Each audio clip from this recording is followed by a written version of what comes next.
Assalamualaikum warahmatullahi wabarakatuh. Perkenalkan, nama saya Putrayu. Saya Ratna. Saya Hartini. Kami dari Prodi Ekonomi Syariah kelas 2B. Dalam kesempatan ini kami akan membuat sebuah video untuk memenuhi tugas UAS mata kuliah Teori Ekonomi Makro yang membahas tentang materi inflasi dan pengangguran. Langsung saja ke materinya, yaitu inflasi, di mana inflasi ini adalah suatu kecenderungan meningkatkan tingkat harga umum secara terus-menerus sepanjang waktu.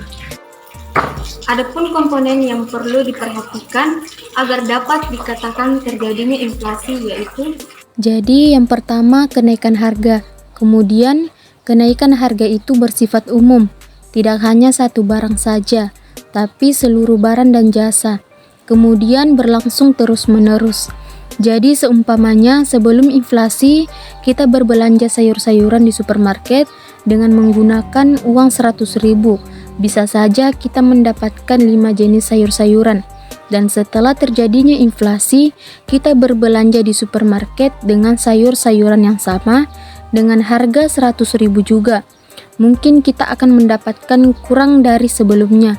Bisa saja tinggal 3 atau 4 sayuran saja. Itulah yang dimaksud inflasi. Selanjutnya, adapun pandangan munculnya inflasi menurut yang pertama kaum klasik, kenaikan atau pertumbuhan jumlah uang beredar. Jadi semakin banyak uang beredar akan mengakibatkan tingginya suatu harga. Yang kedua, moneteris, kenaikan atau pertumbuhan jumlah uang beredar. Kenaikan jumlah uang juga berdampak pada output dan kesempatan kerja. Kemudian ada pandangan Keynes yang menyatakan bukan jumlah uang beredar saja, melainkan konsumsi, investasi, pemerintah, pengeluaran pemerintah, dan pajak juga mempengaruhi munculnya inflasi. Adapun sebab inflasi, yang pertama, inflasi tarikan permintaan. Inflasi yang terjadi akibat dari kenaikan permintaan agregat atau kelebihan permintaan. Yang kedua, inflasi dorongan biaya atau goncangan penawaran, yaitu inflasi karena goncangan penawaran adalah inflasi yang terjadi sebagai akibat adanya kenaikan biaya produksi yang menyebabkan perusahaan mengurangi suplai barang dan jasa mereka ke pasar. Yang ketiga, inflasi struktural, yaitu inflasi yang terjadi akibat dari adanya berbagai kendala atau kelakuan struktural yang menyebabkan penawaran dalam perekonomian menjadi berkurang atau tidak responsif terhadap permintaan yang meningkat. Adapun dampak inflasi, yang pertama terjadinya redistribusi pendapat, yang kedua penurunan efisiensi ekonomi, yang ketiga perubahan dalam output dan kesempatan kerja, yang keempat lingkungan yang tidak stabil. Stagflasi inflasi adalah keadaan di mana pertumbuhan ekonomi melambat dan secara bersama-sama inflasi tinggi dan pengangguran tinggi. Kemudian di teori inflasi terdapat yang namanya kurva Phillips. Kurva Phillips ini menghubungkan antara tingkat inflasi dan pengangguran, bahwa hubungannya itu adalah negatif. Artinya, ketika inflasi meningkat, maka pengangguran akan turun dan sebaliknya.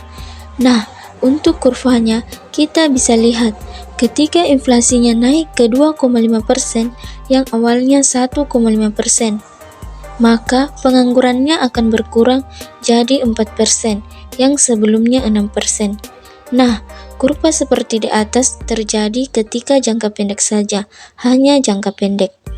Kurva ini bisa terjadi, namun kenyataannya dalam jangka panjang, kurva Phillips jangka panjang seperti ini, yaitu tegak lurus dari atas ke bawah. Artinya, di dalam jangka panjang, kenaikan inflasi terus-menerus akan mengakibatkan pengangguran akan kembali ke titik alamiah. Kita bisa membaca sejenak di sini.